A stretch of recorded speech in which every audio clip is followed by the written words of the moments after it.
Hey guys, welcome back to Replay. This is episode 2, and I'm going to be featuring Operation Flashpoint, Red River. Alright, you're dressed to impress, but your shooting ain't shit. That was all luck. Bravo. I want you to take point. Get in there and use what you've learned to pacify the rest of the village. Charlie and Alpha are ready to back you up. Move out! Okay, so Red River, unlike other first-person shooters out there, is more of a squad tactic simulator, if you will. Take your time. You're in charge of your fire team Bravo. There's 3 guys that roll around with you. You got a sniper, you got a light machine gunner, and a grenadier, and yourself.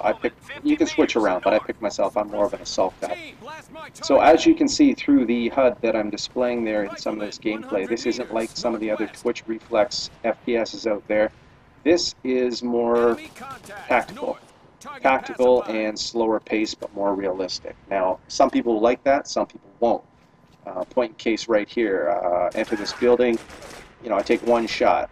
Now, I'm going to bleed out and die. If you can see down here in the bottom right, I've taken some upper body damage and I'm slowly bleeding out. Now, it's probably a shoulder wound because the health is depleting rather slowly. The more critical the shot, the quicker that will deplete, and of course, if it's an extreme critical wound like a headshot, you just die immediately, which can be frustrating because one of the downfalls of this series is the extremely long load times. But if you get past that and you use it more of a deterrent to the point that you don't want to deal with the load times and you are more careful with the way you play the game, you're going to have a lot of fun with it. Now, where this game actually shines the most is in its co-op campaign. Basically, you do all these missions, but instead of doing them with your dumb AI buddies here, you're doing them with real friends, and you're communicating through a mic, which actually works really good. And about a year ago, I was playing this game with some friends of mine, and we're actually having a hoot with it. Really, I mean, as authentic as I can imagine. I'm not a soldier. I've never been on the battlefield, but one of the missions, we were in a village and just kept getting pushed back and pushed back and pushed back, and we were, falling back, bounding Overwatch, taking cover while the next guys went from cover to cover, protecting them. And it was one of the most enjoyable video game experience I've ever had online with friends.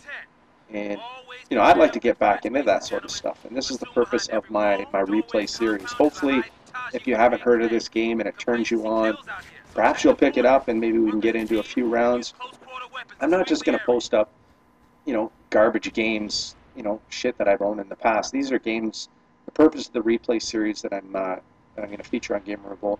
These are games that have held my attention and that, I haven't taken back to the store and traded in on the latest and greatest. So if you're into this and you like what you see, I mean, I know this is just a quick 6-minute clip of, one of the missions here. The gameplay does get a lot better, a lot more exciting. But if you're into the whole war simulation thing, check it out. I'm sure you can get this title absolutely dirt cheap. It didn't go too far as compared to other first-person shooters out there. I don't think it is the hot ticket, but some people may like it. And I certainly do, and I played through it. I haven't beaten the game. I haven't beaten the single-player game with the AI, but I have been through all the co-op missions with friends and beaten them, and I'm telling you, there's some really great times out there. So if you have a group of guys that you like to play with on a regular basis, and you want to pick up a really cheap game, the bunches, and have a really fun time, I suggest picking this up. I wouldn't go so far as to buy the game before this, the Operation Flashpoint Dragon Rising.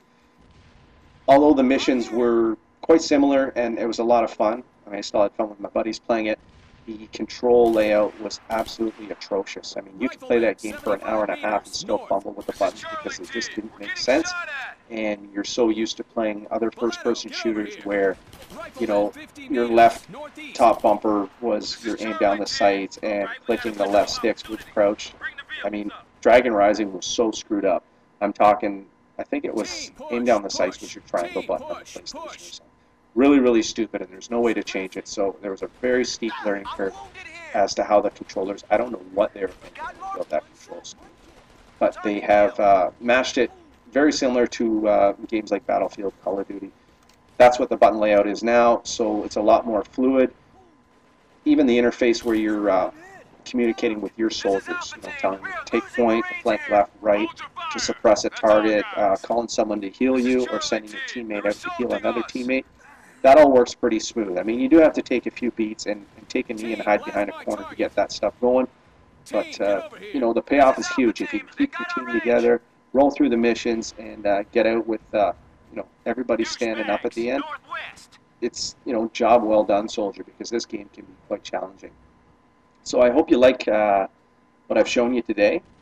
If I get enough views on the video, I'll carry on and post up one of the other missions that I found a lot more exciting, that one I was talking about when I was playing with buddies. I'll roll through it with the AI and show you guys that. And who knows, maybe if you like this video and you pick the game up cheap, we can get together and roll through some of these missions ourselves. This isn't me hoping for friends to play with. Go and get this game so I can play with you. That's not the point of it. The point of it is, it's replay. This is a game that held my interest for a long time. Refused to trade it in on any other game. I'm going to keep it because it's got some replay value. So, like I said, if you like the simulated military first-person shooters, more tactical, pick it up. You're going to like it. And this mission's over. Going to head on with a convoy to the next one. In the meantime, guys, rate, comment, subscribe, and we'll talk to you guys later. Thanks for watching. Outlaw 2-1. We have cleared the road to the airfield and are proceeding on mission. How copy? Over. Solid copy, Outlaw 2-1. Good to have you and your boys back in the game. Echo 5 Kilo. Outlaw Actual out.